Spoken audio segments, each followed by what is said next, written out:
Bonsoir, que Dieu vous bénisse. Je continue l'affermissement, donc l'affermissement sur le Saint-Esprit. Et aujourd'hui, on va continuer avec le chapitre 3 qui sera sur le baptême dans le Saint-Esprit ou effusion du Saint-Esprit. Amen. Alors, avoir le Saint-Esprit est une chose. Être baptisé dans le Saint-Esprit est une autre. Si à la nouvelle naissance, nous avons l'Esprit de Dieu, le baptême de l'Esprit est une expérience unique dans la vie chrétienne. Amen. Alors, nous commençons avec la définition.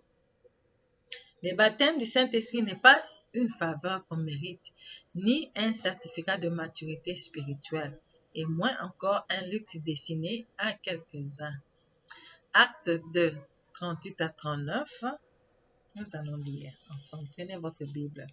Allez dans Acte 2, 38 à 39.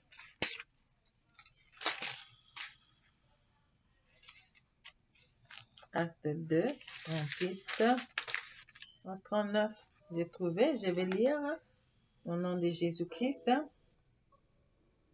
Pierre leur répondit, changez et que chacun de vous se fasse baptiser au nom de Jésus-Christ pour que vos péchés vous soient pardonnés. Alors vous recevrez le don du Saint-Esprit, car la promesse est pour vous, pour vos enfants et pour ceux qui vivent dans le pays lointain, tout ce que le Seigneur notre Dieu fera venir à lui. Amen. On continue. 1 Corinthiens 3, 1, 13. C'est un revêtement de la puissance d'en haut pour un ministère efficace. C'est un équipement normal de tout chrétien. C'est l'accomplissement de la promesse du Père. Acte 1, 4. Amen. Nous allons voir les exemples bibliques du baptême du Saint-Esprit dans l'Ancien Testament. Le seul type de baptême du Saint-Esprit signalé dans l'Ancien Testament est rapporté par l'apôtre Paul dans 1 Corinthiens 10, 1 à 2. On va lire. Amen. Amen. 1 Corinthiens 10, 1 à 2. Nous allons lire au nom de Jésus. Ils ont donc tous en quelque sorte été baptisés pour Moïse dans la nuée et dans la mer. Amen. On commence 10, 1. Car il ne faut pas que vous ignorez ceci, frères. Après leur sortie d'Égypte, nos ancêtres ont tous marché sous la conduite de la nuée. Ils ont tous traversé la mer.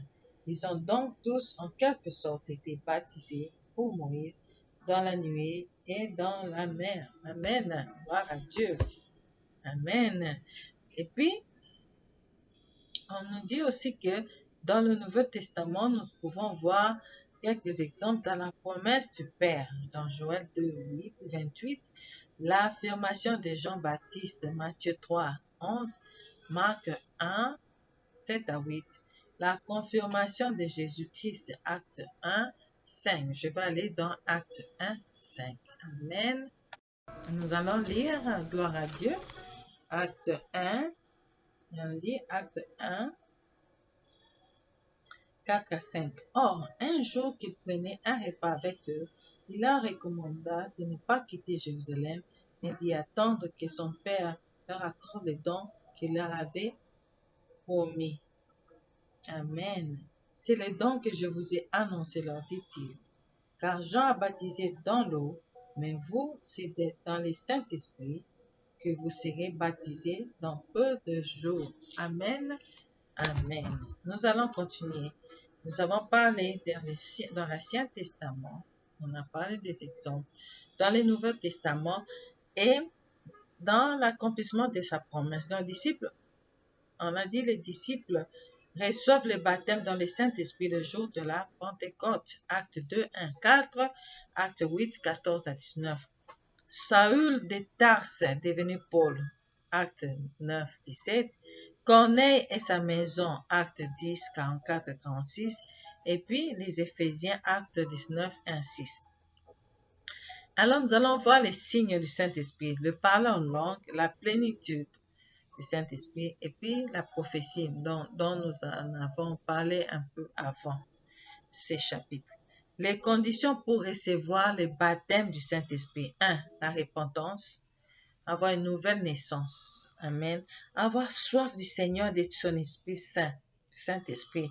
Dans Psaume 63. 1. Dans Jean 7, 37. Et en d'autres termes, désirer ardemment la présence du Saint-Esprit. Venir pour être baptisé. Venir à celui qui baptise Jésus-Christ. Jean 7, 37. Demander jusqu'à ce qu'on reçoive le baptême dans le Saint-Esprit. Luc 11, 13. Amen. Dieu est bon. Alors, les obstacles au baptême du Saint-Esprit. 1. Un cœur non converti. 2. Un cœur froid. 3. Le manque de zèle et d'ambition spirituelle. 4. Une vie de prière pauvre. 5. Le manque de bonne volonté. L'intellect, parce qu'il y a le raisonnement qui est là. Des relations spirituelles malsaines, spiritisme, occultisme. Quelques manifestations possibles pendant la prière ou après la prière. Un sentiment de joie, un sentiment de paix, un rêve fou, une sensation de chaleur, tremblement du corps où le corps devient léger. Les signes les plus évidents, c'est le parler en langue. L'effusion du Saint-Esprit est l'une des bénédictions que le Seigneur a mises à la disposition de tous les chrétiens. Dans Actes 2, 39, par la foi, appropriez-vous de cette grâce. Amen. Alors, nous avons vu notre chapitre 3 sur le baptême du Saint-Esprit, ou bien effusion du Saint-Esprit, et nous allons combiner avec le chapitre 4, la marche par l'Esprit. Amen. Là, c'est vraiment une bonne chose pour le combiner afin de pouvoir terminer notre deuxième partie des affermissements. La vie par l'Esprit commence à la nouvelle naissance. Le Saint-Esprit est un ami merveilleux que le chrétien a et qui est appelé à le conduire dans la vérité et à lui enseigner toutes choses. Vivant de l'Esprit, le croyant doit apprendre à marcher non selon la chair, mais selon l'Esprit. Donc, Galates 5, 16 à 25. Amen. Définition. Marcher selon l'Esprit, c'est penser, c'est prier, parler ou se taire, décider, agir en dépendant du Saint-Esprit. Marcher selon la chair est le contraire de tout cela. Exemple, nous avons Exode 13, 21, 22. La marche d'Israël dans le désert. Amen. Amen. Nombre 9, 17 à 23. Exode 40, 36 à 37. Jésus ne faisait rien et ne disait rien de lui-même. Il a accompli ses œuvres par la force du Saint-Esprit. Amen. Alors, après la définition de la marche par l'Esprit, nous allons parler de sortes de marches. Galates 5, 16 à 17. Marcher selon la chair. Non, marcher selon la chair. Marcher selon la chair, c'est faire quelque chose selon ses pensées. Amen. Selon ses décisions humaines qui ne cadrent pas avec la volonté de l'esprit. Un homme qui bat sa femme à mort parce qu'elle a refusé de donner à manger aux chiens, par exemple. Ou marcher selon la chair, c'est satisfaire les désirs de l'ancienne nature. Un chrétien qui marche selon la chair est un homme charnel. 1 Corinthiens 3, 1 à 3. Un homme charnel. Amen. La marche selon l'esprit. Marcher selon l'esprit signifie que je me confie à lui pour qu'il accomplisse ce que je ne puis faire par moi-même. Marcher selon l'esprit, c'est marcher en se conformant à la parole de Dieu, car c'est lui qui a inspiré la Bible de Pierre 1, 21. Un chrétien qui marche selon l'esprit n'est plus comme l'autre qui est charnel, il devient un homme spirituel. 1 Corinthiens 2, 15. Troisième, le mode de communication du Saint-Esprit. Donc, nous pouvons lire dans Job 33, 14, 18, le mode habituel, la révélation des Écritures ou l'illumination des Écritures saintes. Le Saint-Esprit, Amen, Le Saint-Esprit inscrit la parole de Dieu dans votre cœur, dans votre esprit, sous forme de révélation. Jérémie 31, 33, 34, Psaume 119, 5. C'est aussi la lumière que le Seigneur donne pour comprendre les Écritures, le Réma, on peut l'appeler. La révélation concerne la communication de la vérité que l'on ne pourrait pas découvrir ou connaître autrement, c'est-à-dire naturellement. L'inspiration concerne l'enregistrement de la volonté révélée. L'Esprit de Dieu poussa des hommes à écrire la Bible. Notez bien, nous pouvons avoir une révélation sans l'inspiration directe. Nous pouvons avoir une inspiration sans révélation des Écritures. Celui qui a inspiré les hommes à la rédaction des Écritures illumine l'intelligence de l'homme ou de ceux qui lisent. Les témoignages intérieurs, c'est une conviction, une illumination, une intuition, une tranquille assurance dans Romains 8, 16. La voix de votre esprit, c'est une tranquille petite voix intérieure. Elle s'exprime doucement par des pensées, des images. L'esprit, la lampe de l'Éternel, reçoit les pensées du Saint-Esprit et les transmet à l'intelligence qui les saisit et les comprend. En d'autres termes, le Saint-Esprit parle, amen, à votre esprit. Ce qu'il dit jaillit dans l'intelligence sous forme de pensée ou d'image. Dans Proverbe 20, 27. Elle peut se manifester spontanément, je suis désolée, ou à l'occasion d'une conversion, de la contemplation de la nature. Amen. Les manifestations exceptionnelles, ce sont les manifestations que vous ne pouvez ni provoquer, ni programmer, mais que Dieu accorde quand il les juge nécessaires. La voix du Saint-Esprit, elle en personne, a plus d'autorité que celle de votre esprit et peut même être audible. Acte 8, 29, Acte 10, 19. Les visions, c'est ce que Dieu montre de manière surnaturelle à l'esprit, au corps humain.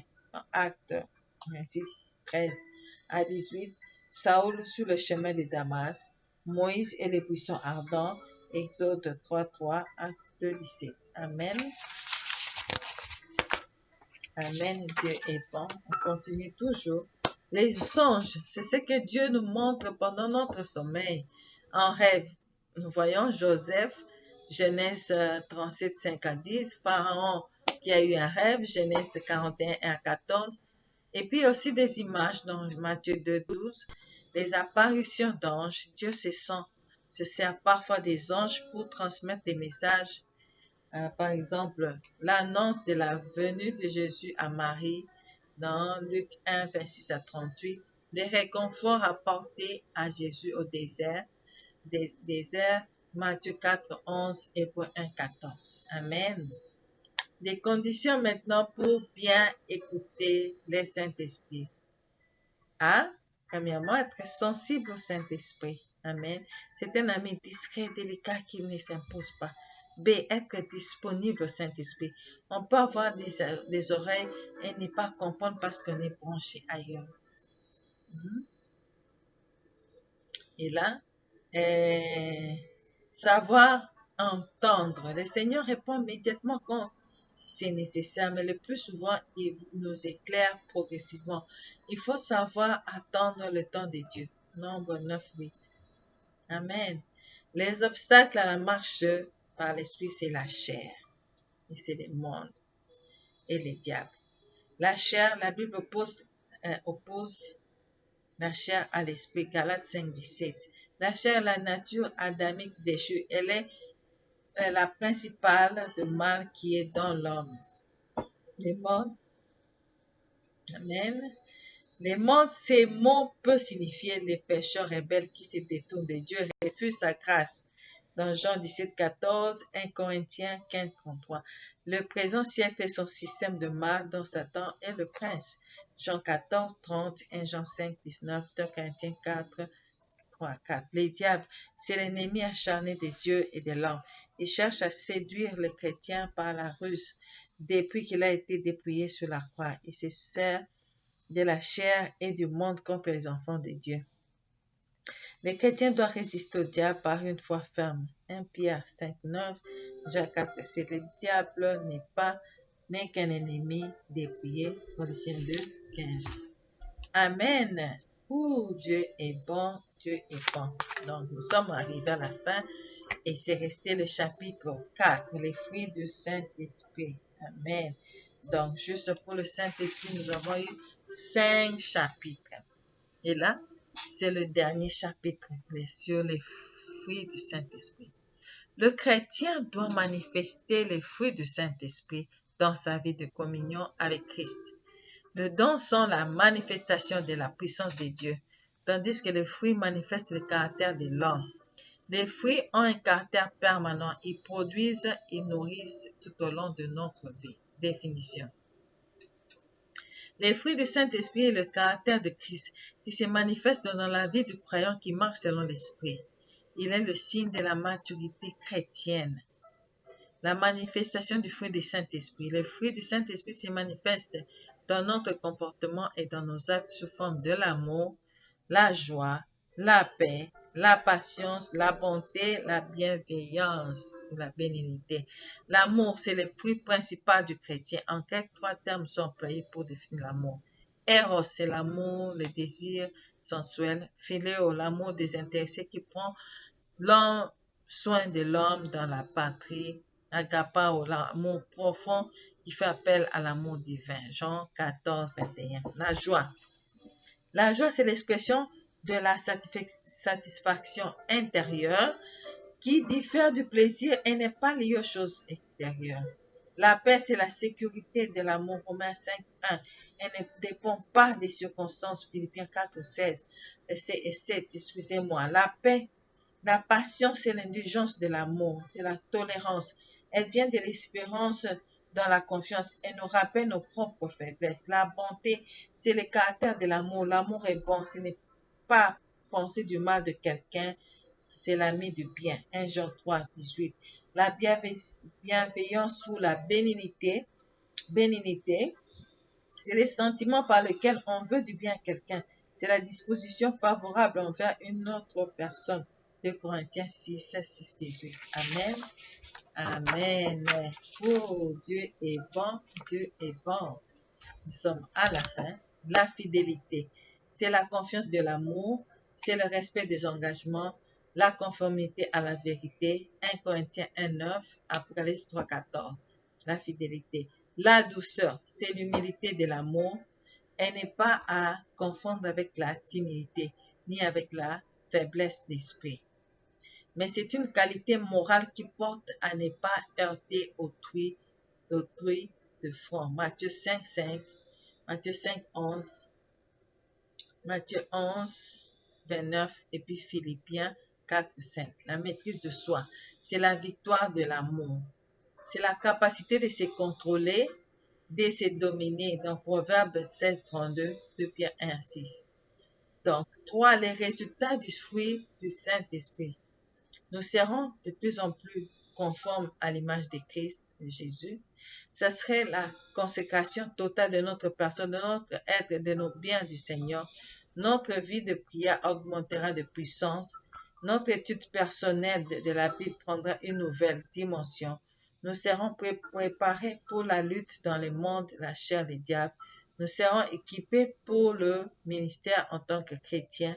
Enfin, nous atteindrons la maturité spirituelle dans la vie chrétienne. Si le Maître rencontre... Amen. Dieu est merveilleux. Nous sommes arrivés à la fin. Dieu est bon. Amen.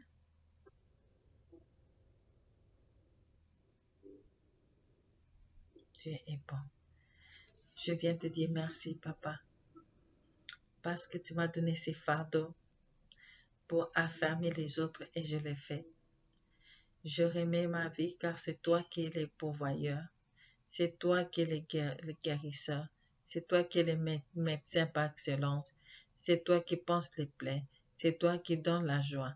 C'est toi qui donnes la santé. Laisse que la gloire te revienne au nom de Jésus. Amen. Gloire à Dieu. Amen. Nous avons terminé cette partie. Nous allons continuer. Nous avons encore autres parties et Dieu pourvoira pour que je puisse enregistrer cela pour vous, pour que vous puissiez me suivre. Et voilà, voilà, j'allais vous montrer, je vais prendre une photo. Et ça, si vous voulez vous en procurer, je vais mettre un lien et là, ce serait disponible. Comme ça, vous pouvez vous en procurer. Donc, vous pouvez acheter ça. Je ne sais pas comment vous allez faire pour en avoir, mais c'est ça. Amen. Donc, je m'arrête là. Que Dieu vous bénisse. Au revoir. Vous avez le temps, regardez la vidéo. Si vous n'achetez, vous ne vous en procurez pas, vous pouvez regarder la vidéo, enseigner les autres. Prenez les versets bibliques, partagez avec la famille, vos enfants. Pendant ces temps de pandémie, que Dieu vous protège, qu'il vous garde. Alléluia, que Dieu vous bénisse. Amen.